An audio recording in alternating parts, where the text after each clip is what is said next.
আসসালামু আলাইকুম সুপ্রিয় দর্শক, পল্লী বার্তা চ্যানেলের পক্ষ থেকে সবাইকে স্বাগতম। ৮ জন উপদেষ্টার দুর্নীতির প্রমাণ আছে, এই কথা একটি সেমিনারে বলেছেন সাবেক সচিব, অবসরপ্রাপ্ত সচিব আব্দুস সাত্তার সাহেব। সাবেক সচিব আব্দুস সাত্তার সাহেব বলেন, জুলাই বিপ্লবের পর ক্ষমতায় বসা অন্তর্বর্তী সরকারে ৮ জন উপদেষ্টার সীমাহীন দুর্নীতির প্রমাণ দিতে পারব। গোয়েন্দা সংস্থার কাছে ৮ উপদেষ্টার তথ্য রয়েছে, কারো বিরুদ্ধে ব্যবস্থা নেওয়া হচ্ছে না। সেখানে সেমিনারে থাকা সবাই ঠিক ঠিক বলে তখন হাততালি দেন ঘটনাটি গত শুক্রবারের। সরকারের পক্ষ থেকে মন্ত্রিপরিষদ সচিব শেখ আব্দুল ওদুদের স্বাক্ষরিত এক বিবৃতিতে এই ধরনের বক্তব্যকে প্রত্যাখ্যান করা হয়। সেখানে বলা হয়েছে, একজন সরকারি সাবেক কর্মকর্তা সরকারের উপদেষ্টাদের প্রতি ভিত্তিহীন অভিযোগ উত্থাপন করেছেন, আমরা তা দৃঢ়ভাবে প্রত্যাখ্যান করছি।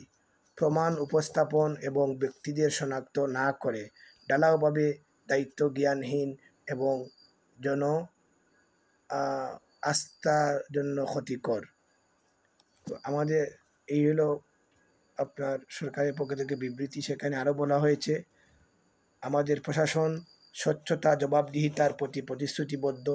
যদি আব্দুস সাত্তার সাহেবের কাছে এই ধরনের অসদাচরণের বিশ্বাসযোগ্য প্রমাণ থাকে, আমরা তাকে যথাযথ আইনগত ও তদন্তকারী কর্তৃপক্ষের কাছে দ্রুত জমা দেওয়ার আহ্বান জানাই।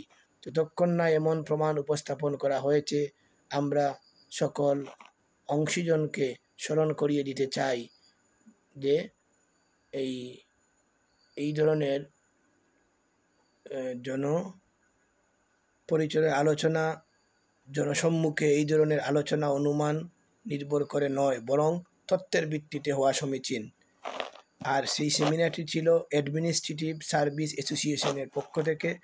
গত শুক্রবারের সেই সেমিনারে সাবেক অবসরপ্রাপ্ত সচিব আব্দুস সাত্তার সাহেব এই কথাটুকু বলেন। তো সেখানে এই অ্যাসোসিয়েশনের পক্ষ থেকে বলা হয়েছে, একটি বিবৃতি দেওয়া হয়েছে যে এখানে সেমিনারের বাইরে অনেক কথা বলা হয়েছে, সাংবাদিকরা ওই সেমিনারের টপিকের বাইরের কথাগুলো উপস্থাপন করেছেন। তারা এই সেমিনারের পক্ষ থেকে বিবৃতি দেওয়া হয়, বর্তমান সরকার ক্ষমতা নেওয়ার পর অনিয়ম দুর্নীতির বিরুদ্ধে কঠোর অবস্থান নিয়েছে। সেটা কতটুকু সত্য মিথ্যা আপনারা যাচাই করে নেবেন সর্বোচ্চ আন্তরিকতার সাথে। তারা বলতে চাচ্ছে যে সর্বোচ্চ আন্তরিকতার সাথে ক্ষমতা নেওয়ার পর দুর্নীতি অনিয়মের বিরুদ্ধে সরকার অবস্থান নিচ্ছে। সেটা সরকারের পক্ষে একটা সাফাই বিবৃতি দিয়েছে অ্যাডমিনিস্ট্রেটিভ সার্ভিস অ্যাসোসিয়েশন। সেই ঘটনাকে কেন্দ্র করে বিএনপির মহাসচিব মির্জা ফখরুল ইসলাম আলমগীর সাহেব বলেছেন, অন্তর্বর্তী সরকারের উপদেষ্টাদের সততার উপর পূর্ণ আস্থা আছে এবং এই ধরনের এবং তাদের এই কথার কি ভিত্তি আছে আমি জানি না, আপনারা জানলে বলবেন। মির্জা ফখরুল ইসলাম আলমগীর সাহেব বললেন যে অন্তর্বর্তী সরকারের উপদেষ্টাদের সততার উপর পূর্ণ আস্থা আছে। এটা ওনার বলার কি কোনো দরকার আছে? সেটার ভিত্তিটা কি? সাত্তার সাহেবের বক্তব্যের সাথে বিএনপির কোনো সম্পর্ক নাই।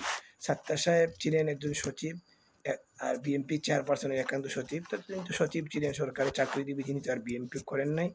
তারপরও বিএনপি মনে করে তাদের প্রতি দোষ যাবে, সেখান থেকে হয়তো উনি নিজ দায়িত্বে সেটা বলছেন।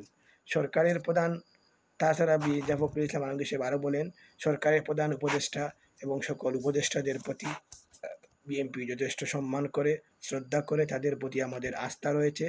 তাদের সততার প্রতি, ইন্টিগ্রিটির প্রতি, সততার প্রতি আমাদের আস্থা রাখি।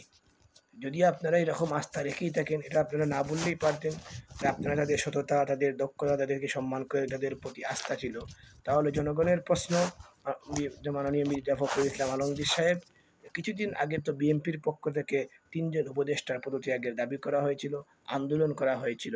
তখন আপনারা তাদের এই উপদেষ্টাদের কোন সততার এবং কোন কারণে তাদের বিরোধিতা করেছিলেন? তখন তারা বিরোধিতার যোগ্য ছিল, আর এখন তারা বিরোধিতার যোগ্য নয় কেন?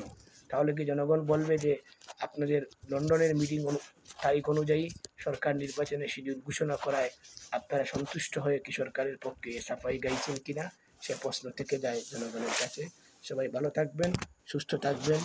আমরা সকল অংশীজনকে দেশ এবং রাষ্ট্রের কল্যাণে কাজ করার আহ্বান জানাই। সাদাকে সাদা বলেন, কালোকে কালো বলেন, পক্ষপাতমূলক আচরণ থেকে সকলেরই বিরত থাকা উচিত। দেশের স্বার্থ, দেশের স্বাধীনতা সার্বভৌমত্বের স্বার্থ, জনগণের স্বার্থকে প্রাধান্য দিয়ে সরকার, জনগণ, রাজনীতিবিদ সকলেই রাজনীতি করবেন, সেই আশা, সেই প্রত্যাশা তৃণমূলের জনগণের। সবাই ভালো থাকবেন, সুস্থ থাকবেন। আল্লাহ হাফিজ। আসসালামু আলাইকুম রহমতুল্লাহি ওয়া বারাকাতুহু।